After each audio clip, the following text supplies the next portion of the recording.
Hi everybody, this is Noelle from Petitti's, and we are going to talk about some herbs that you can use for cocktails. Now don't get me wrong, you can use herbs for really any of your culinary desires, but in this one we wanted to show you just a fun idea using herbs in more of your drinks out there. So we've got an assortment of different herbs here, and you'll recognize these. Mint, of course. We have lavender in front. We've got strawberries, also Genovese basil, and rosemary. Now you'll say, gosh, you use those all the time in cooking and so forth. What types of drinks can we make with them? And I'll tell you, there's lots of different options out here. But the first thing that you need to know about growing your herbs, of course, is making sure that they are getting full sun. So you have to make sure that you have 6 or more hours of direct sunlight on all of these to do very, very well, okay? The next thing that you want to make sure you have is well-drained soil. We did use Petitti planting mix in this raised container. There are 3 drain holes down at the base of this planter here, and so it is getting drainage from the water. But again, using a planting mix that has a good compost element in it and is light and airy, that's always going to help make sure that that water continually drains away. In a planter this size, you don't have to water as often, so do be aware when you are irrigating that you want to make sure that the soil moisture is becoming less. And we talk about usually inserting your finger about 1 inch deep into the soil, making sure that it's dry at that top inch before you do re-water, okay? So sun, water. Fertilizer, we always recommend using an organic fertilizer like Espoma plant tone. You can use garden tone. You could even use tomato tone on the herbs, no problem. And just follow the package instructions as you apply that throughout the growing season for your herbs. These guys are just such easy herbs to use, again, in all different situations, cooking and drinks and so forth. Mint is probably best known for things like mint juleps, and this is actually a mint called mint julep. So this mint can be used in mojitos, mint juleps, really even lemonades. Just go ahead and pinch a sprig and throw it into your lemonades as well.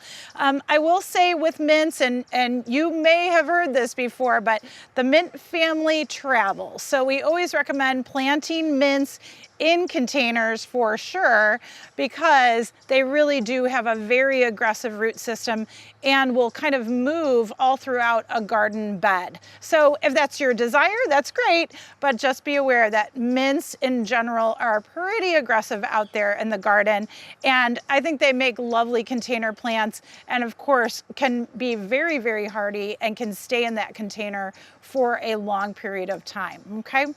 Lavender. Now, there's lots of different varieties of lavender. This is an English lavender, and English lavenders are typically our hardiest lavender here that we can grow in Northeast Ohio as well. Lavender is actually part of the mint family, so it's under the big mint family umbrella. And again, the aromas, you can use the flowers, the foliage, however you'd like.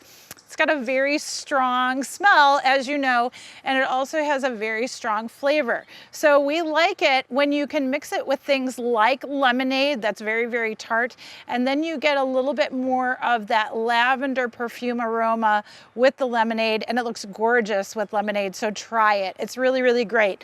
The mint, the lavender, lemonade, wonderful, okay?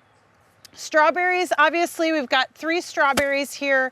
These are of everbearing type. These strawberries, being everbearing, are constantly in flower and then moving towards fruiting. So you'll see flowers and fruit on that plant at the same time, because they will keep going and going and going all through the season.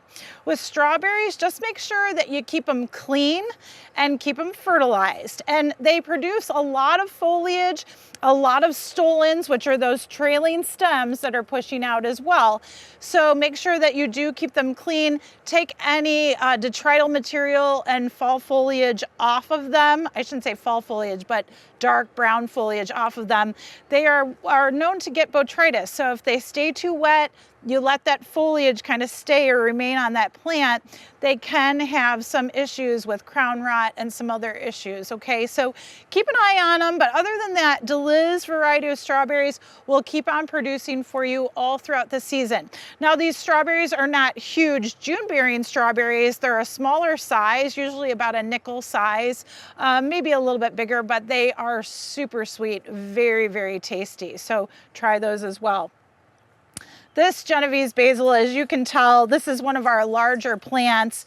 As you look at this plant, some of these leaves can be 3 inches long, fairly wide as well. A lot of flavor here with the basil.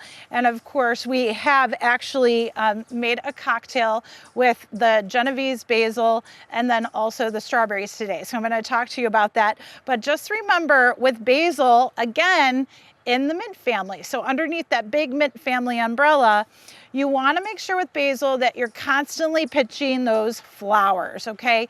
So the flowering is key here. The flowers are edible, but the problem with the Genovese type of basil is that it will continue to produce flowers and then seeds take energy away from the foliage growth. And the key here is to keep this foliage really lush, really beautiful. So always pinch, go through, pinch those flowers off. You'll see the seed heads kind of start clustering at the top. Go ahead and pinch them off, throw them in salads and different things. They'll do wonderfully, bruschettas and what have you. But definitely make sure you're pinching and using the basil. And if you need to, if you have a longer stem, you want to harvest them in the morning. We always talk about that because they're really, really full of their aromas, of course, but also full of water. So they're nice and juicy in the morning. You can go ahead and you can go lower on a stem of basil. And actually, I have my scissors in my back pocket, so I'll do it.